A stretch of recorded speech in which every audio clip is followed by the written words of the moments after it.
Hello and welcome to another episode of Weekly Episode of the Weekly VR Untethered podcast, where we have weekly episodes that are weekly. And they're not tethered. We have an episode right now. What? They're flying around here. None of them are tethered to anything. They're just. Yes. Good morning, Brad. Yes. I'm not Brad. That's not Josh, and together we are not crazy. Not crazy. Okay, yeah, that makes sense. So, we have some highlights that we've played this week. We have some new releases, some of which are re-releases of old new releases. Right. We have one big upcoming title, and I mean one big upcoming title. Which will populate this episode more than once. Yes. And we have some news, and we have some GNUs as well. And they're waiting for us to get through this stuff. So, with no further ado, Brad, what were your highlights of the week? Well, trying not to beat a dead GNU to death. My highlight this week was probably Blaston, which Blaston. Right. Oh, right. That would be really good in a remake instead of Gaston Blaston. Blaston is like a poor man's Iron Light. It's interesting. They have an audience, which is kind of cool, and it's $10, people. It's $10. So forgive me. I enjoyed playing it for a little while, but it needs a lot of work. I mean, it's a very $10 game. It's I understand now why Iron Lights did a fundraiser before it released in order to get the graphics right and do everything else right. Yeah, even though they had already been improved and whatnot. Yeah, exactly. Yeah. So they just jumped from approval to being an A-rated game and then kept improving from there. Whereas Blaston at this point, not an A-rated game. I'd give it a C- to B, anywhere in between there, depending on who you're playing and where your weapons and your loadout and trying to figure out what's going on. The tutorial's a little unfinished. I've noticed that the tutorial is often what needs the most work in a lot of titles. Yeah, exactly. It's like I understand they want to give you basics, but some of these games do tutorials so that when you jump in, you're playing and learning as you play. Right. And that's fine. But a game like Blaston, which is going to last for anywhere from 40 seconds to 2 minutes, depending on who's firing at who and what weapon they're using. And if they're using the giant pink orbs or whatnot, or not. Yeah, I still don't know how to avoid those completely because you're on a platform that's pretty much the same size as the orb that's coming at you. And there's 3 of them if they launch them correctly, and good luck, Yeah. Games are won and lost in literally seconds. And I'm sure I'll get better if I stick with it. But that's a big if. Just remember, if you see red spikes coming down all around you, you're in the wrong game. Yes, I took a while for me to get over that little debacle in Iron Lights. But I will say this, it made me appreciate Iron Lights a lot. Really did. And I'm just hoping that they go the same route as far as improving the game and doing it quickly. Because I'm getting really tired of games being released on a curated store. And then never touched it again? Or if they are, it's 6 months later, 8 months later. It's like when I bought Dead and Buried 2, which was going to be the big thing on the Quest. Right. And they just barely touched it, and that was 8 months after its release. And they did make it much better, but 8 months later, who was going back in and buying it? They didn't reduce the price. It's not like they made a big thing about it. So I enjoy it because I enjoy shooters. And in that respect, it's fun. But if they don't do something to either explain what they mean by we can't wait to see what strategies you'll develop, which is basically avoid getting hit and hit him, you know? Well, yeah. That's the ultimate strategy, yes. Yes, that's the ultimate strategy. Hit and don't get hit, yes. Right. So, that part I got, that I was able to understand pretty much right off the bat. But, there's like weapons that materialize for you, and you would think that they would materialize here and here. And sometimes they're materializing back here or back there while you're trying to avoid somebody who's shooting at Right. you in slow motion. And Right. it's, Well, they, it's combining the element of time management, where you go, do I look behind me to see what weapon might be back there, or do I focus on the bullet coming towards me? Fish got bait, fish got bait, fish got bait. right. And there's 18 different lures that you're using at the same time. And it could be a really fun game. Like I said, I think it needs some Yeah, balancing at this point. And, yeah, maybe setting the distance between the two players either a little further apart or giving you the option of that type of thing because the platform they give you is very tiny, really tiny. So if you're playing a right. game voiding, uh, that's kind of like why, why. So I liked it, and for $10, I'm holding on to it because I think that it's made by Resolution Games, and Right. Resolution usually does a good job with their games, as your dog will attest to. Yeah. He just wants to be a participant in the cookout game because he wants to be one of those hungry animals that get a custom sandwich. I don't know. Siba and Mike seem to be leaving the kitchen alone these days, and the werewolves are running wild. So I still haven't bought that. I'm waiting for it to come out on a dual pack. Uh, well, there is a duo pack out right now, but it doesn't involve that. It involves to down the rabbit hole and a fisherman's tale. Which I own both of, and they're in Yeah, my library as having not and played. I own one, and I don't. The discount on the other isn't quite enticing enough for me when I can go in to Viveport, where I've got my annual subscription and just play it that way. There is no way to beat Viveport. Honestly, I remember telling you guys about Viveport at the beginning because I came into this backwards Right. through CVR, and there is no way to beat Viveport. There just isn't. They give you access to a really complete Yeah. library. The only problem is the Viveport games are not always updated in a timely fashion. So if there's an update that goes out, the Viveport usually gets it last, and that can break multiplayer games because all of a sudden you can't connect to any multiplayer sessions because you have to wait another 2 or 3 days for the update to Right. hit.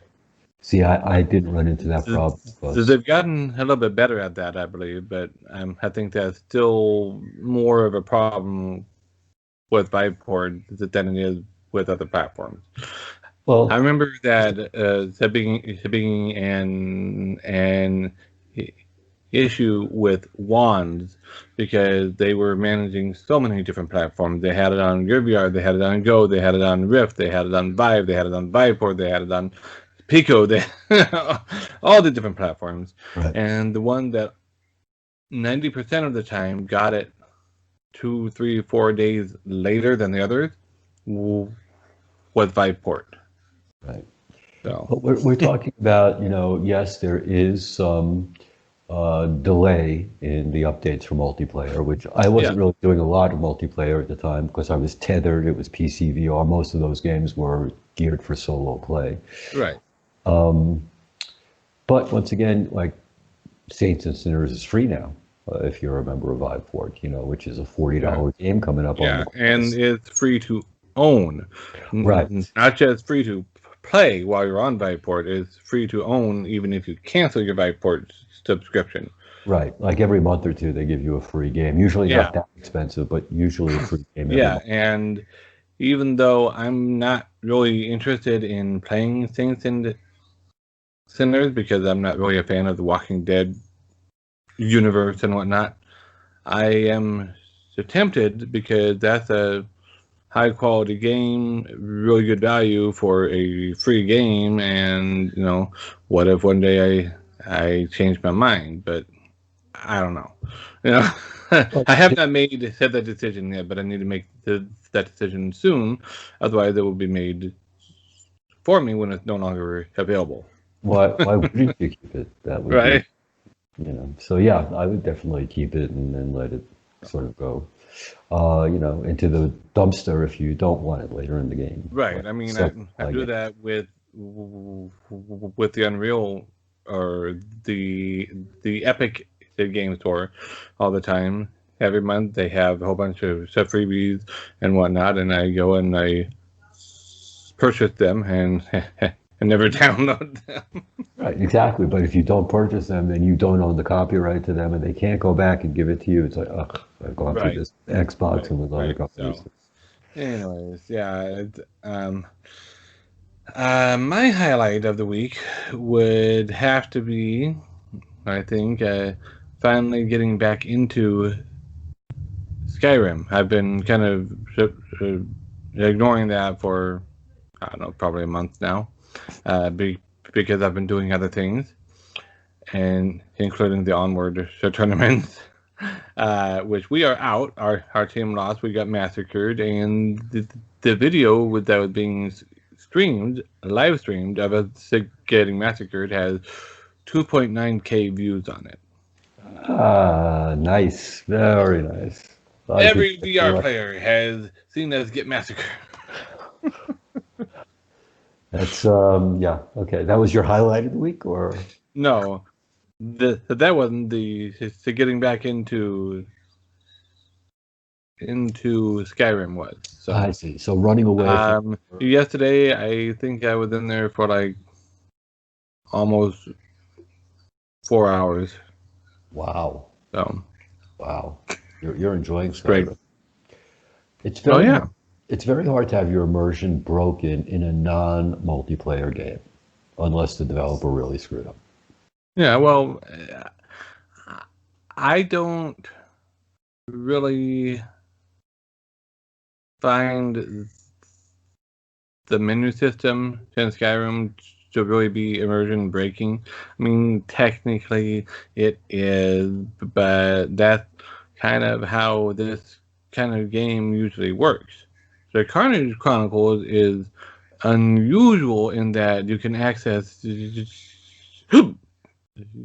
your inventory and whatnot, and it doesn't pause the game. Right. You know, Which is that's kind of the exception to how this game how this kind of game works. all right, because you do need a few seconds to think when you're playing a game Right. like that. So And well, on that note, Orbis also I don't think pauses when you're in the menu because it's a live multiplayer game. It can't pause. right, other So people are running around. yeah. So if you're trying to access your menu and do something, you're gonna get killed by the monster. Because you're not defending yourself. Right, your Forbish or your Frobisher or your Starbisher or Yeah. whatever. Yeah, so it's going to take another Starfraster. Starfraster, which really look like brooms. I know. Kind of. It's But very anyways, yeah. I got through one of or most of what turned out to be a longer quest line than I thought it was going to be. I was like, I just need to find this one guy and let him know that I got the books. Where is he? Where is he? Where is he?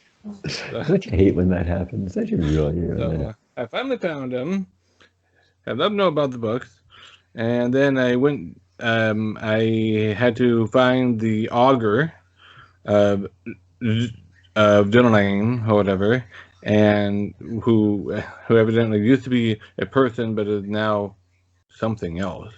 Uh, and I never did find any clues as to where to find him.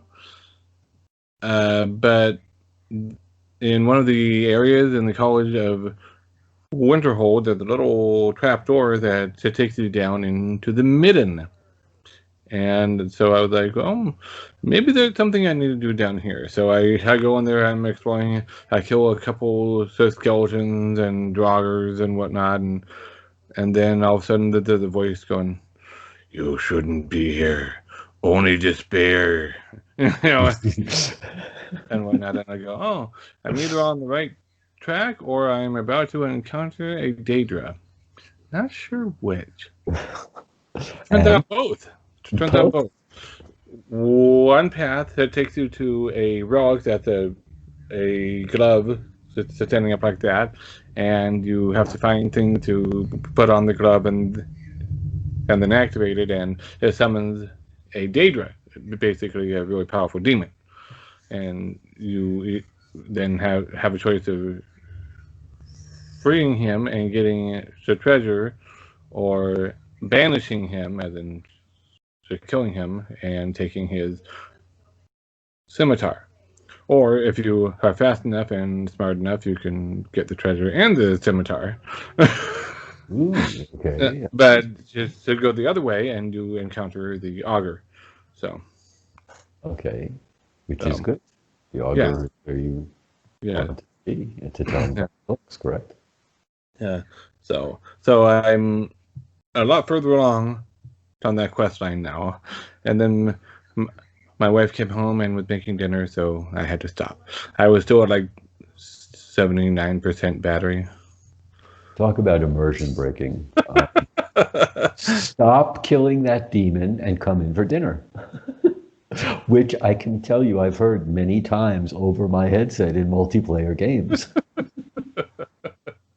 And those are immersion breaking, you know. Yeah. So anyways, moving on to new releases. We have, at long last, Dash Dash World. If you're into Mario Kart style racing, this is the best one out there, in my opinion. Don't go for VR carts. No. Go for this. VR carts these are not the carts you are looking for. No, that's a terrible game. I think I already mentioned that I had bought Deathlap hoping for a good racing car game. Not in love with Deathlap at this point. It's a very rarely played game for me. However, this one does look kind of cool, I have to say. I think you were in the beta for it as well, right? I was, but a couple of times I had some motion issues with it where on the tracks that do the loop-de-loop. Yeah, you know, and sometimes I was able to handle it and sometimes not. And I was hoping that they would overcome that. I know they were talking about overcoming motion sickness and blah, blah, blah. Yeah, that they have the comfort options and whatnot in there. I haven't tried any of those because I don't need them. So,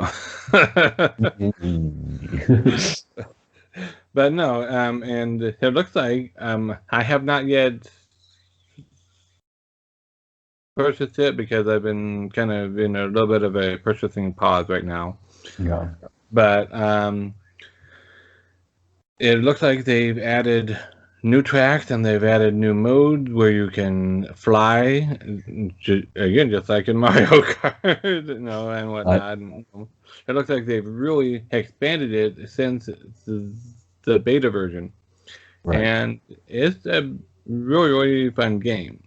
It is limited to only 4 real players and 4 bots still, but I think they might be working on expanding that. I think I heard noises about that they might be working on expanding the number of real players in a match, because I think part of that was because they weren't sure of the player base, if there'd be enough to have 8 real players. That's understandable at the beginning of a release. Yeah. So they may be expanding that as it goes on. We'll see. But outside of that, it's a very solid title. It's very fun.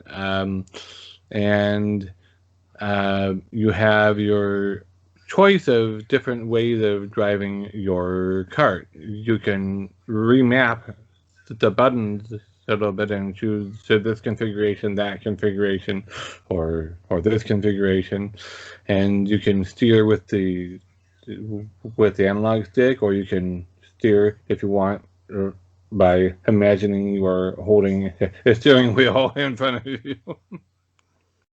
Personally, I prefer the analog stick steering because it's when you're holding an imaginary steering wheel, it never quite works right, in my opinion. So, no matter what game, there's just enough of a disconnect between your brain and your hands. Not, I know. It's a good thing that they gave us various ways to control it. I think that's obviously a good idea. It's like what Star Wars should have done, like you were mentioning last week, right? Would be, imaginary HOTAS. Right. But yeah, I would say that this is a must-buy title. It's a very good title if you're at all into racing. Yeah, it's not a racing sim. It's not like Assetto Corsa, right, or Need for Speed or Gran Turismo, but it's a very good Mario Kart style game. So, and I think it's the actually only Mario Kart style game that's at all good. Right. In my opinion. VR cards out of that completely. Right. While I was playing it, I did have fun. Like I said, for me, the biggest problem was motion, but I've experienced that in a few games. I usually overcome it after a little bit. And there were other people in the beta who said, normally I get motion sickness, but I haven't experienced any on this, even on the loop-to-loop. It really greatly depends on the person. Right, of course it does. So I think lately, between getting sort of screwed over by buying Solaris and then being underwhelmed by Blaston, right, and since I am purchasing the Quest 2 in the accompanying, I've got that coming too. I'm waiting for some of the better games, or the newer, supposedly better games. Yeah, I'm looking forward to a few of those games myself. I know Medal of Honor is not going to be on Quest natively, but I am looking forward to that one. I am looking forward to Assassin's Creed, looking forward to at least seeing Splinter Cell and, Myst, and, Right, all the new ones that are coming. Warhammer 40K. Right, so how could I go and buy a game that's really made for the Quest 1 that'll last for a couple? I mean, yes, I did buy them at the beginning because that was the only ones they had. And at this point, I still try to look for quality. My biggest problem is that initially, whether or not you liked the game, there was a certain level of quality that it had to reach to get on the store. At this point, I think they're not being as picky as they were a couple of months ago. Yeah, I think they're relaxing that some, which is kind of a good thing because now they've got enough established high-quality ones that lower quality ones are not going to scare people away, Right, but then so they've accomplished what they wanted to with that tighter situation earlier on, and now they're allowing in slightly lower quality games that are still really fun, that are still going to be crowd pleasers, that are still going to be popular, and expanding, Right. So. Well, as we've talked about before the show started, excuse me, I think they're going to need to force at least the Quest portion, because the Quest 2 is obviously going to be able to handle a lot more than the Quest 1. I've seen people saying that they believe Assassin's Creed will be the first game that leaves behind the Quest 1 and goes to a Quest 2 only phase.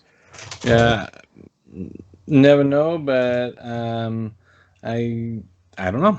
I kind of think that that's people talking out of the wrong end of their body a little bit.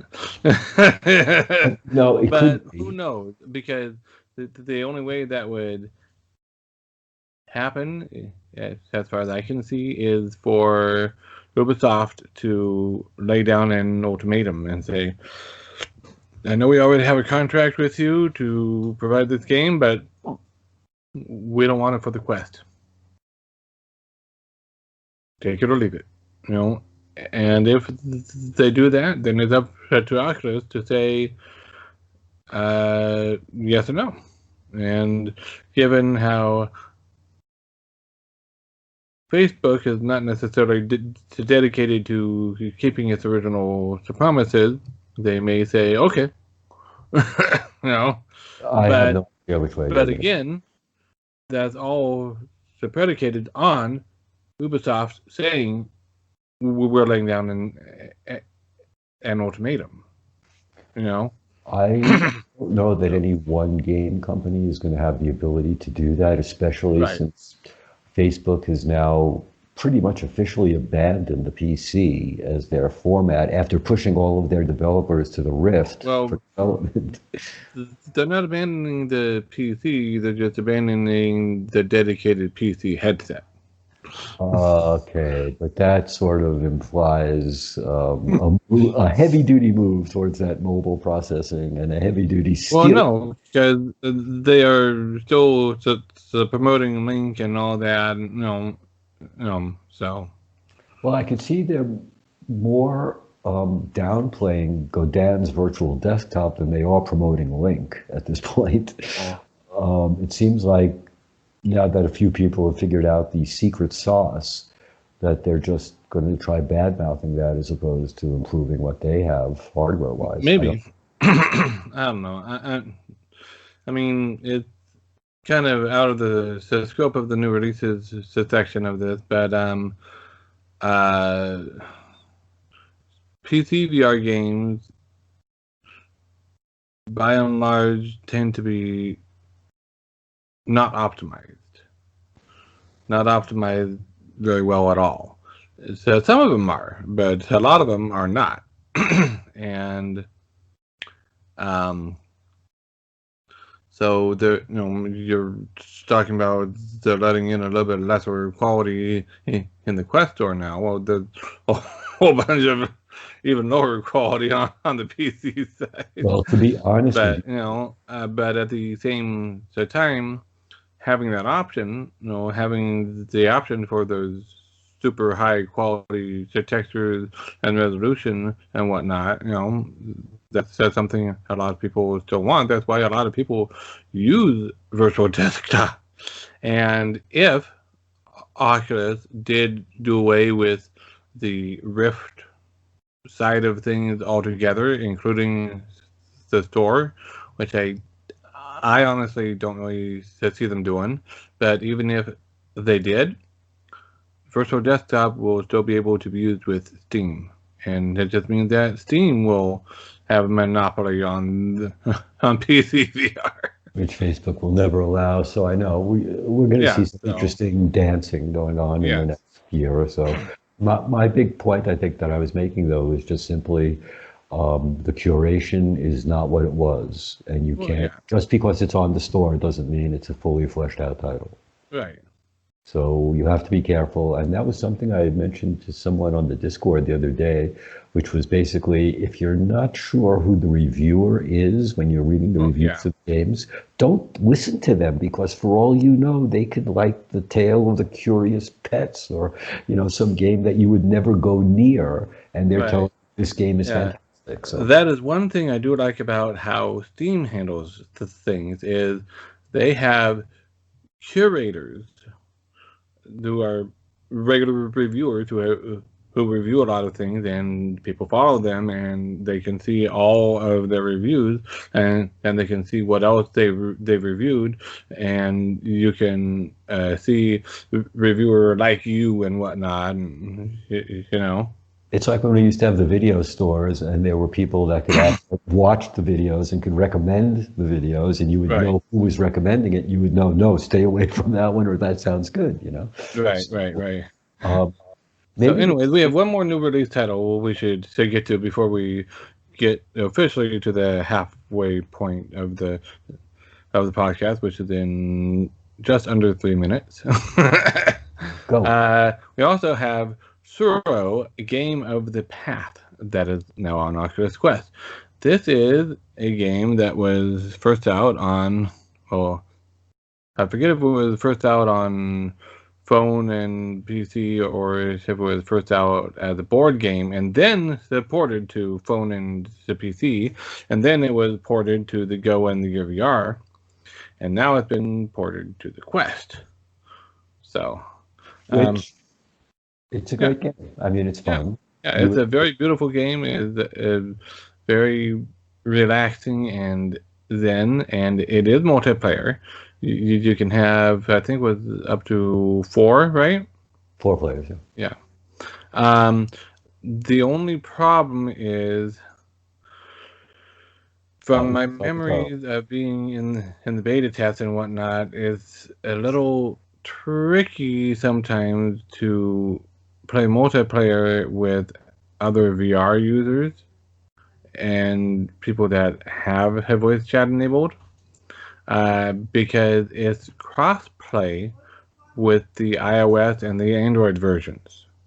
So if you just go into a random multiplayer match, you could be matching with a phone player, and the phone players tend to not do it real time.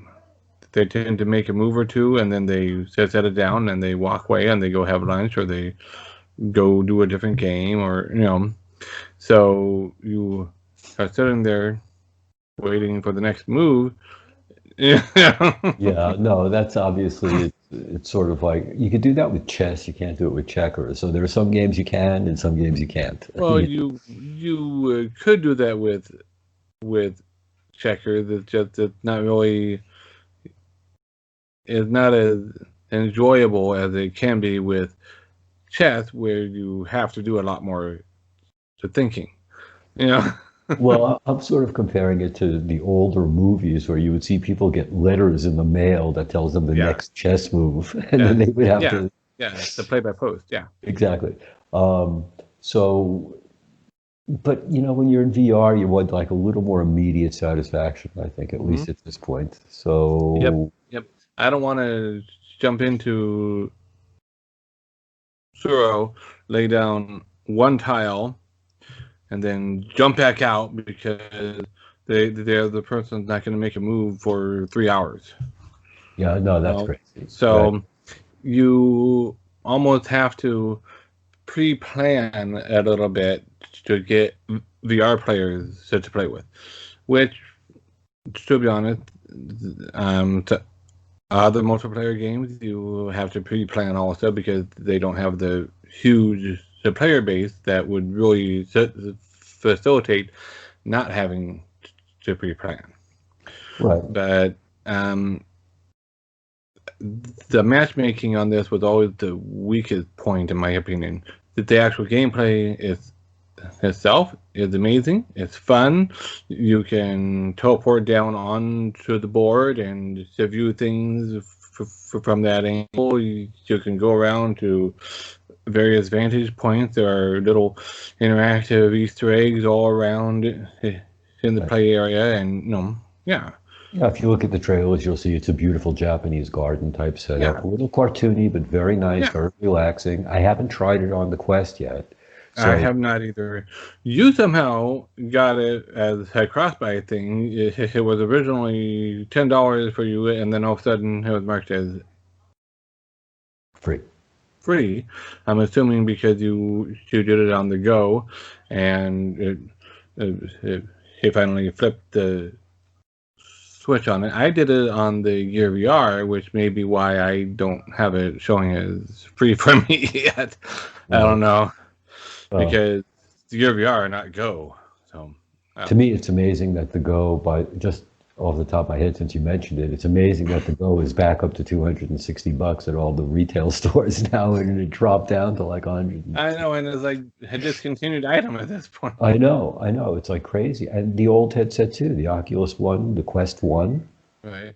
I think you could ask whatever you want and somebody will give it to you. It's like, Yeah.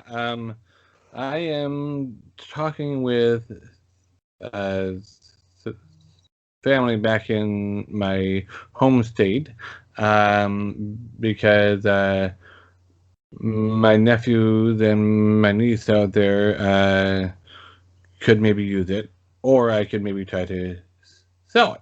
I'm not sure which I'm going to do yet, so I'm looking into it. But yeah. Moving on to upcoming titles, we have Population 1, the loneliest game ever. The Because what? it's only one player. No. It's coming out October 22nd. If you have not heard that it's got a release date yet, and it's coming out on October 22nd, and that there is gameplay, and the NDA has lifted, you're living under a rock, inside of a rock, under another rock, on the moon of Jupiter. Maybe even a Jupiter in an alternate universe. Yeah. Something like that, yes. So Population 1 is a battle royale game that is native to the Oculus Quest and is on PC VR, it's on Rift and Steam and whatnot as well. I think Steam, right? Or is it just Oculus? I forget. No, they're playing it on Steam as well. It's being tested on Steam, I believe. Yeah. Okay. I didn't want to accidentally say something incorrect. And it's a very solid title. You may have seen some of the negative comments about it as well. Some of the comments about it are semi-valid in that this is not the most innovative battle royale game ever. But let's be honest, that kind of doesn't need to be. It's the only one on Quest. Beyond, and it's done well. Right. It may not have come up with a brand new mechanic, but it's done everything well. It's put together all the elements that it's using, all the mechanics, and they work well together. It's got building. It's not as complex as the building in Fortnite, but it's got it. It's got flying, but you have to actually hold your arms out like you're a bird to fly. And you have to find a high spot. And the climbing is great because you can climb on any surface. It's not like you're restricted. Except for other players. Right, you can't climb other players. That would go against the PG-13 rating anyway. But you can and you can land on different. Josh and I have been playing in the beta test for a while now, and the game has really, really improved as far as the look of the game goes, as far as the play of the game goes, the loading and unloading, the balancing of the weapons. These guys have been working on it since the beginning of the year. And one of the cool things about it is it's got an excellent spectating mode. Oh. When you die, you can either return to the main menu to go into another game, or you can continue to watch and spectate the rest of the match you were in. And you can see everybody, you can see name tags, you can fly around anywhere, you can talk with other spectators, you can use intuitive gestures to make everything bigger or smaller, and really zoom in. It's like perfectly designed for a caster. Exactly. It's spectating at its best at this point as far as any game goes. Yeah. And as far as immersion goes, it's super immersive. Of course, it's better if the people you're playing with actually speak. Yes. Because it's a squad game. You have 3 guys, and you really can't start going off on your own. And right. There's a definite. Sometimes people do. Sometimes that works. If the player going off on their own really knows what they are doing. But yeah, and I can't tell you how many times I've had a game ruined because someone goes, "Oh, let's drop cemetery." But okay, I'll join you. Oh, hey, look, 2 more teams just flew in. Okay, we're dead. I know. If you're not a player of the game, there are definite strategies with, seeing where the other teams are landing, knowing how quickly you can loot an area and get out and avoid the storm. Knowing where the best areas are The Right. cemetery is an excellent area That's because that's where oftentimes at the beginning of the game you can load up on backpacks, so expand your inventory to the maximum capacity. You can find 3-star and 4-star weapons in there and be totally completely armed at the very beginning of the game. but you will be facing Unfortunately, that two also or makes it three, a hotly contested area. sort of like farmlands or armory. Yeah, wherever the good stuff is a hotly contested area. Yeah. So after you've played for a while and found where the good spots are, don't expect to be there alone very long. Yes. And Or very often. Yeah. as you see the storm coming in and moving all the players into the one final battle zone, Yep. it gets pretty intense. It really does. At the beginning, you're looting. After that, it's run and kill, you know. Yeah. My word of advice to anybody is do not engage until the end game, if at all possible. Let the other teams duke it out and whittle themselves down. Right. That's That way you enter the end game at full health, full shields, full ammo.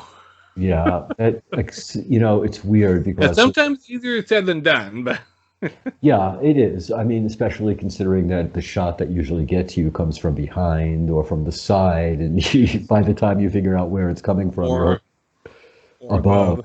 death from above. Yeah, the sky battles are pretty cool too. Um, the game it's just worth it. You know, there's no other way to put it. If you're into battle royale games, and who of us on the Quest isn't, unless you're playing Shooty Skies or something. Yeah, I know. But there are people that love Joel likes that game. It's a possibility. Some games offer a little more excitement than others. We seek that where we can. Yep. The one drawback to this game that I see is the price tag. It is a hefty price tag for a Quest game. And yes, I know there have been people saying that with all the new AAA games coming out, the floor of the pricing is going to go up. Mhm. And that's probably true, but we're not quite there yet. And so for now, this is still a little bit of an expensive game for the Quest. It's $30. And for me, the cutoff for an impulse buy is between 20 and 25.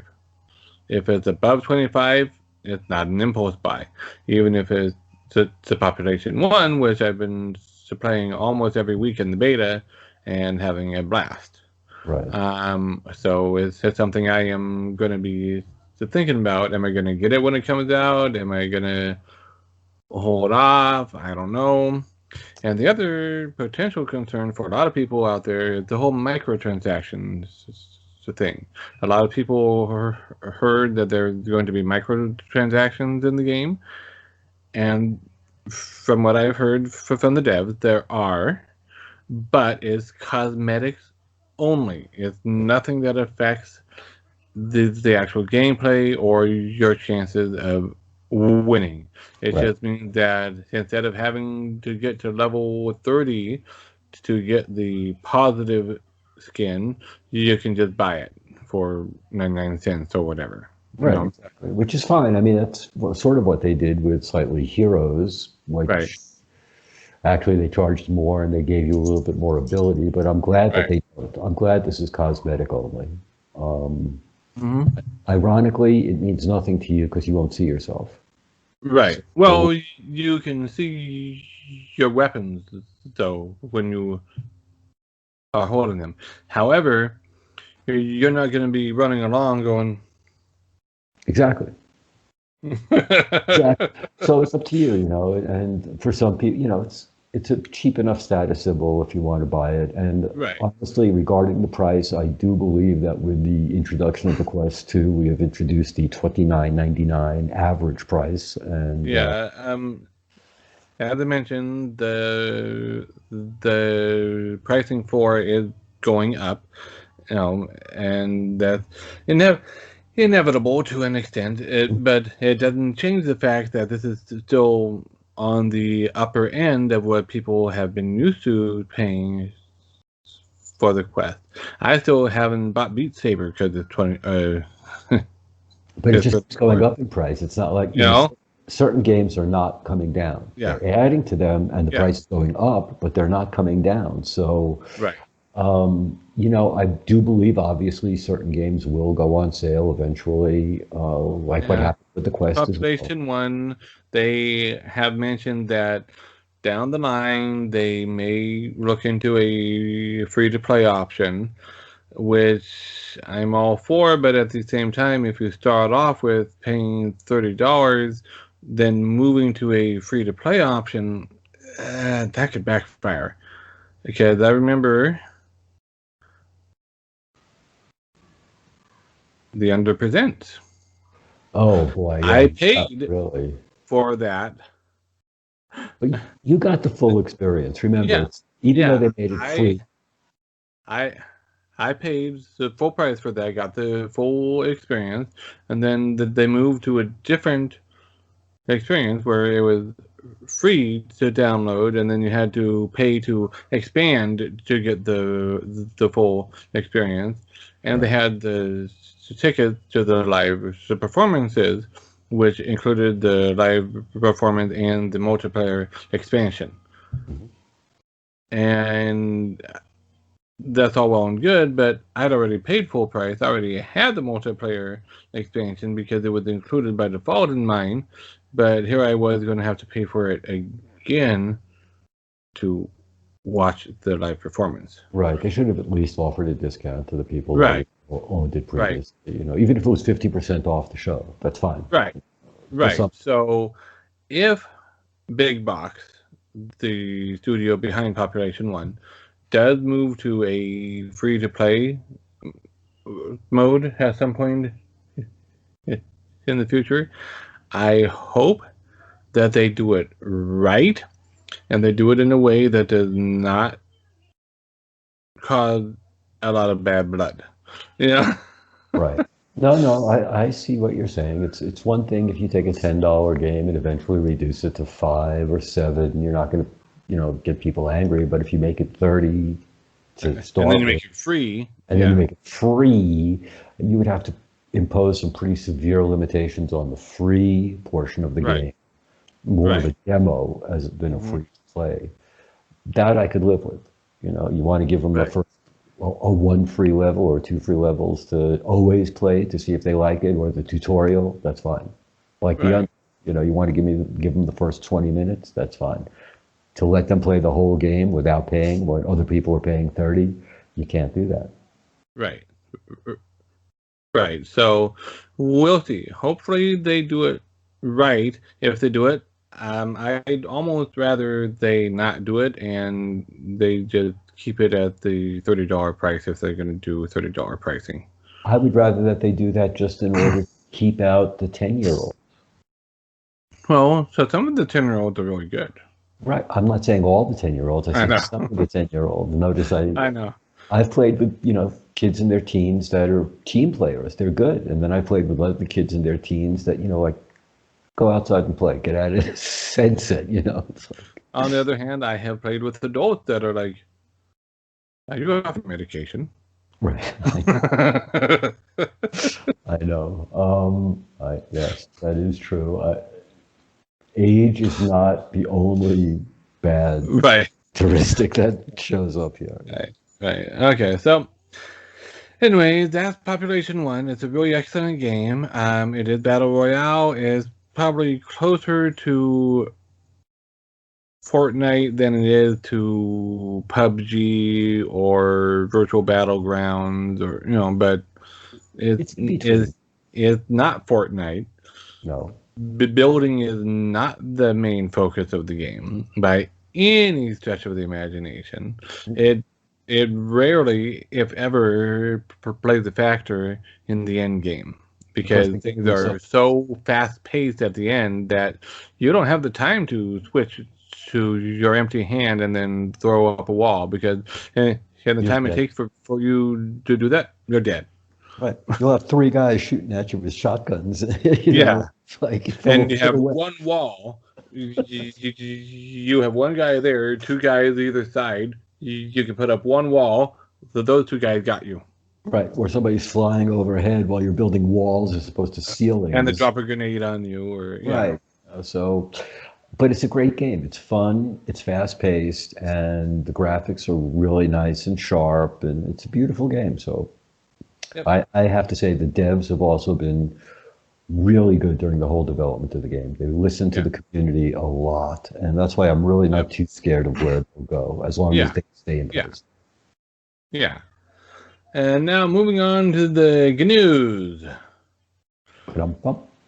Yep. And I know that by now, probably 99.100% of us are tired of hearing anything relating to the House of Representatives. But there was a report put out by the House of Representatives talking about various uh, social media companies and whatnot and anti-competitiveness. And there was a suggestion there that the Facebook login requirement for the Oculus Quest 2, well, Quest in general, might just be anti-competitive. So that may be visited at some point. It may be changed. It may not be changed. I don't know. Look, The, Facebook got hit with this the crap. government antitrust stuff doesn't always result in the benefits for the users. I mean, look at how many antitrust things Microsoft has gone through, and they're largely unchanged. You know? Today I'm reading that they might go back to Linux. So, go figure where anybody is going these days. They all have their own agendas, and we just have to sort of ride with them. Right. So, but his news, do with this news what you will. Yeah, but Facebook is still going to require you to log in with the Facebook login. Until they are told that they can't. Right. And even then, they will probably fight it. I'm pretty So, sure. because it's in their best interest in many ways to require it, but it's not necessarily in the best interest of the consumers. So that's where the whole whole battle or whatever it is. Let's put this all in context, though. Facebook is now at war with Europe because they don't want to abide by the European laws of privacy. And in order to handle something like this, I've been reading also that they, not only Facebook, but Apple and Amazon and other companies have really indulged a little too much in enjoying their monopolistic practices, which you can't deny exist. And I think they've pushed the government into saying, okay, look, when you're making $6 billion a day as a person. Yeah. The problem with the wording of anti-competitive is that when you're in a competition, that's what you want to do is you want to eliminate the competition. So to an extent, so saying that the Facebook has either acquired or killed competition, well, that's kind of being competitive. Well, strongest one wins. So to an extent. I was going to say, I'm obviously we glad don't want too much of that because that leads to a monopoly. So we want to balance between monopoly and complete no top dog at all. We want there to be one or two, three that are the best options, and there are other options that may or may not be as good, but we don't want there to be one only option. We want to balance between there. We don't want like 100 options that are equally bad. I like the healthcare system. Right. I know what you mean. And it can be a hard balance to maintain. So we'll see what happens. Well, obviously, it's grown to the point where only governments can control what's going on with these companies at this point, because only government, even not every government, is big enough to fight these companies. So, Right. Well, on the other hand, if say HTC Vive actually made a competitively priced standalone headset, they already have the library. You know, right. Same with Sony. yeah. I So know. all they would need to do is create an actually competitively priced, quality standalone headset. They'd poach a ton of people off Facebook. Oh yeah, without a You doubt, know? without a doubt. And there's competition right there. I Yeah, know. So I'm waiting for the Sony to, come out and for other yeah, companies to just say, look, yeah. we could do this. Or Sony, yeah. I mean, personally, I've got more faith that Sony would be able to do that than Vive. So, At this point, yeah, Vive has been in the game for so long. It's like they don't even know what game they're playing anymore. They started playing basketball and they're ending up playing football. I don't know what's going on with them at oh, all. now they started out playing basketball. Now they're playing football. I don't know. It's like the Cosmos and the Cosmos Elite and all of them get Well, terrible reviews. I like Cosmos. The show with Carl Sagan, the original, or the new one with Neil deGrasse The Tyson? drink.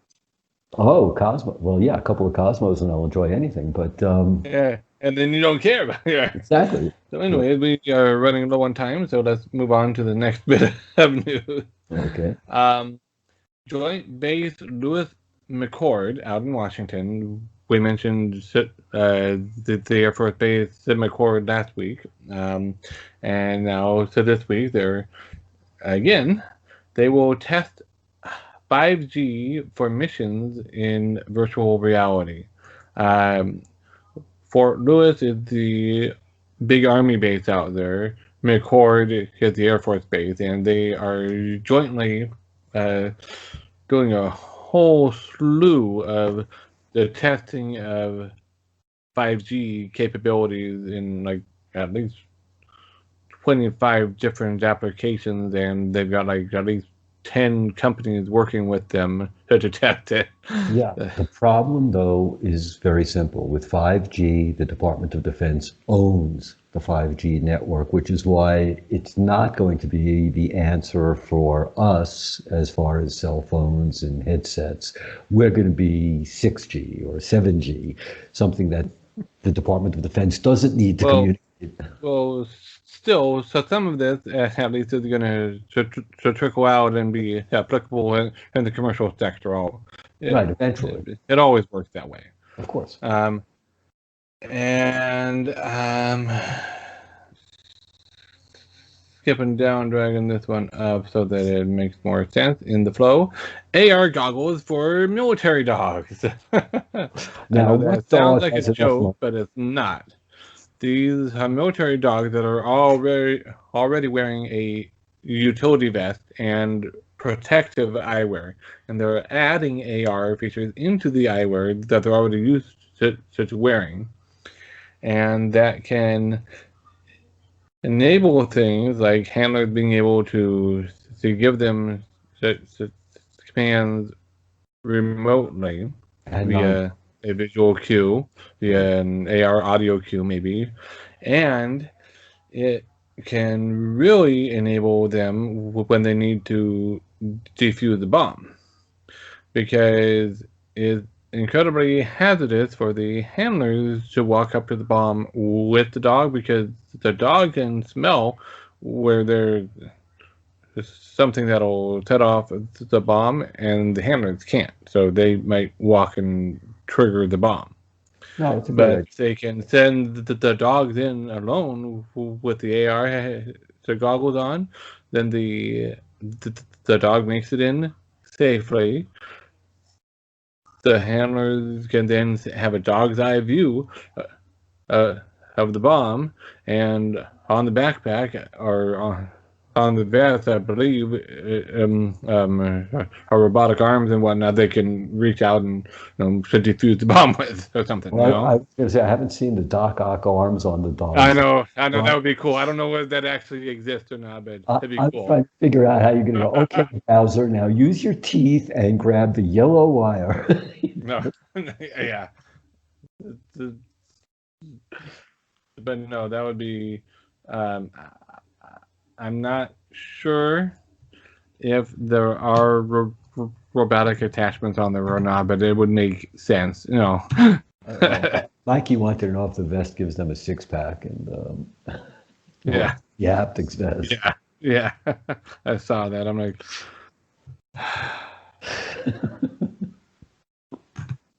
It was a good question. It was, I mean, yeah. yeah. So yeah,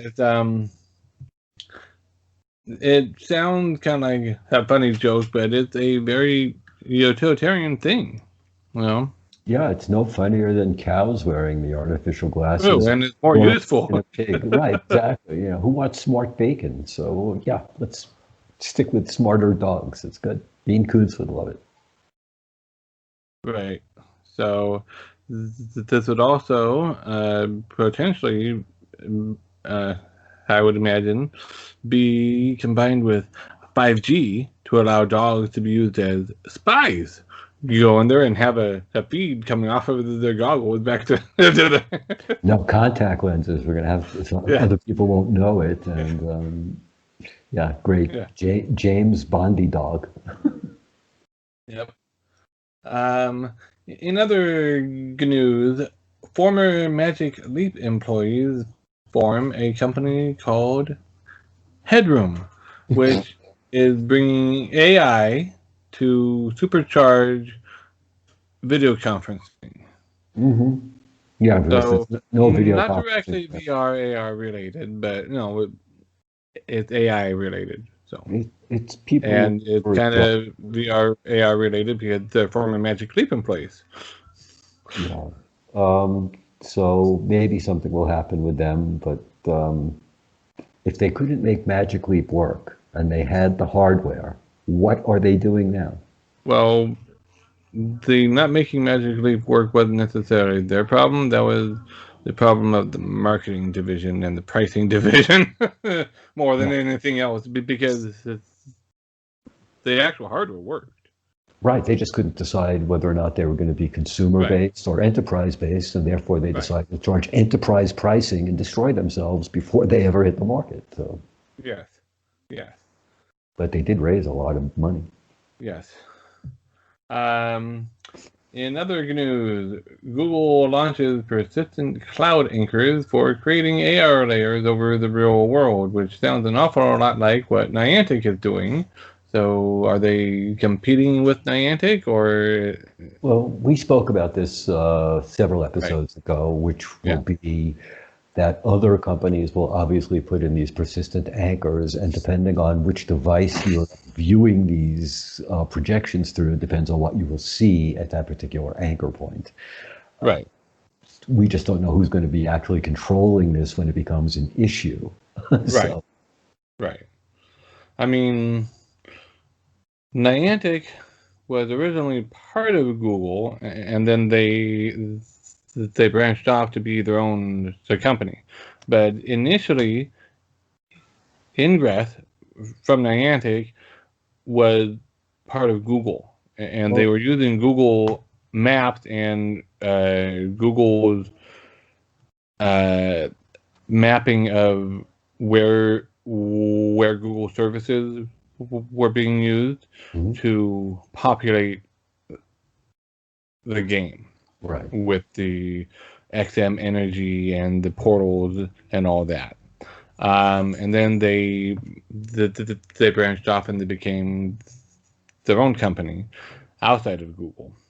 Which is probably a very good survival technique. Yes. Otherwise, Google might have abandoned them. Might have. I think, yes. Pokemon Go would have been Pokemon Went by now. So yeah.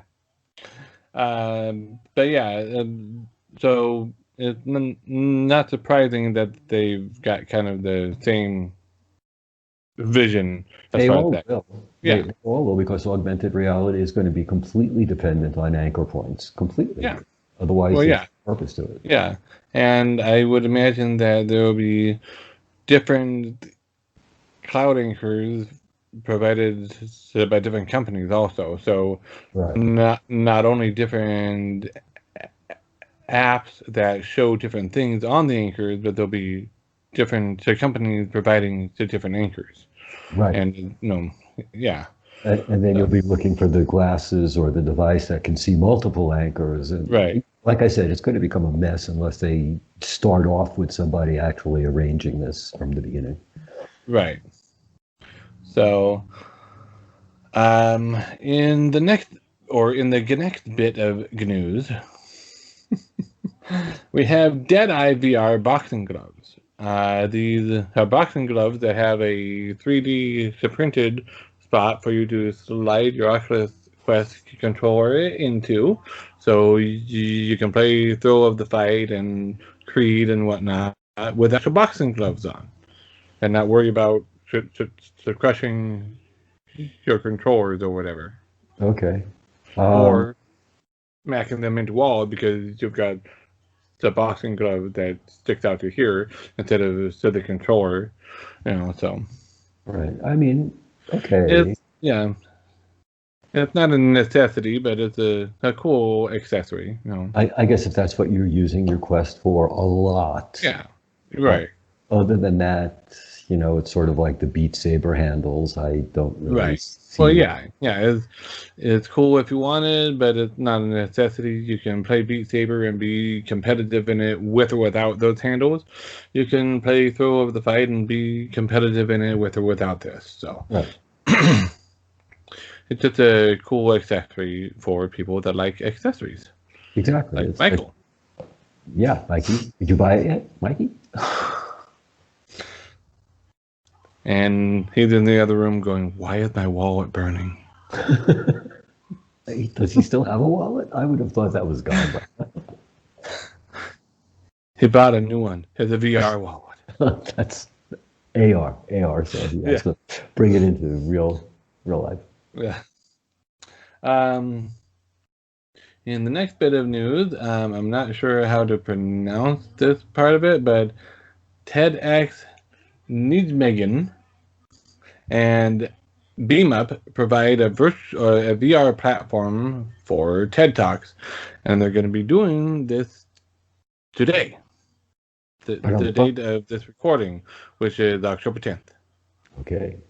So I guess, there's going to be VR used to, I think, attend, and the speaker is going to be in VR as well. So okay.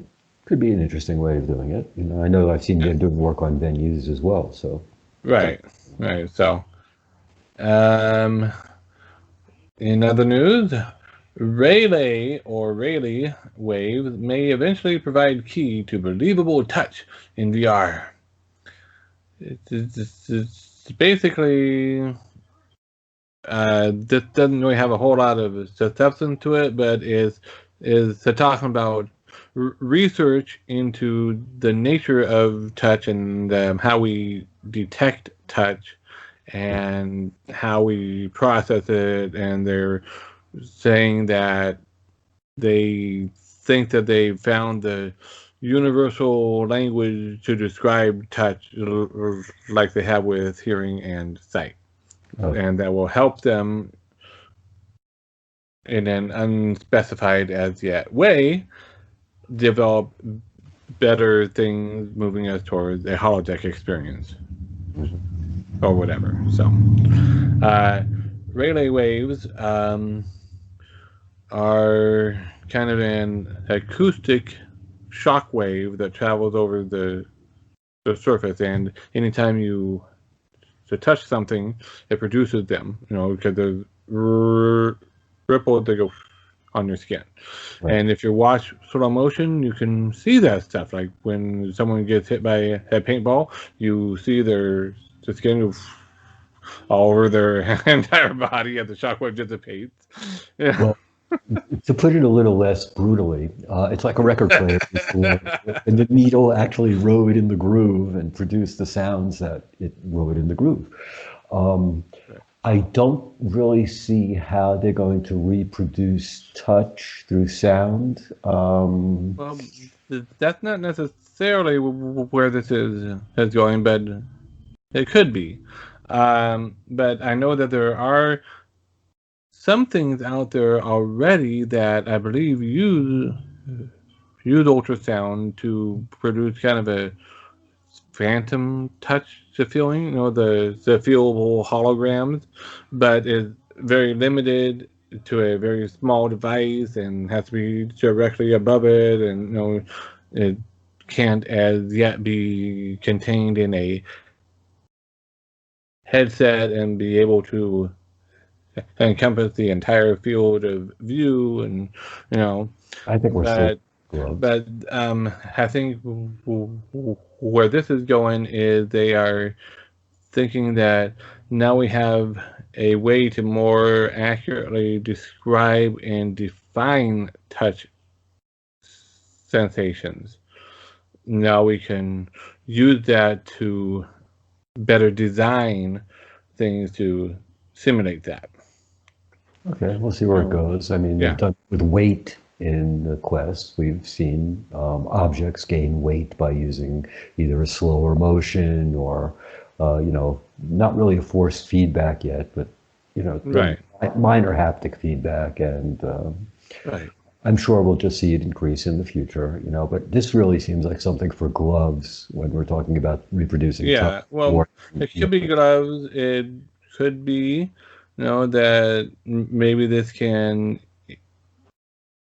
inform that ultrasound holographic projection I was talking about, and make it able to be expanded into something that could be in a headset and could project down to where your hands are. I don't know. I don't know either. I'm still waiting for them to come out Who with it. knows? But I thought it was interesting enough, even though it's very vague and highly speculative. I would say it's almost as vague and as speculative as the in-house spouse you will have that we talked about much earlier ago. I guess this will be a helpful add-on at that point, but Maybe. That's probably what Eric for president would say, is he would say this has Rule 34 vibes. agreed. If you don't know what that is, look it up. So, all right. Well, that brings us to the end of our news, and that also brings us to an hour and 10 minutes. Wow. So, It didn't look like we had nearly enough in the discussion today. well, we went on or you went on for a while about Blaston. We went on for a while about Population One. We went on for a while about the Facebook stuff, and yeah, it's all about how long we talk about what we've got. Wow. Just hope everybody has been paying attention. Wake up, There'll and be a pop quiz at the end. a Pop 1 quiz at the end. Yeah. Um, So, so, on that note, thank you for watching. Remember to like, subscribe, and go all misery on your friends and until they like and subscribe as well. but if you do, give them a headset so while they're recuperating, they can do something else Yeah. while they're laying in bed. Yes. Yes. So, and on that note, have a great rest of your day, rest of your week, whenever you watch this. Bye. Bye.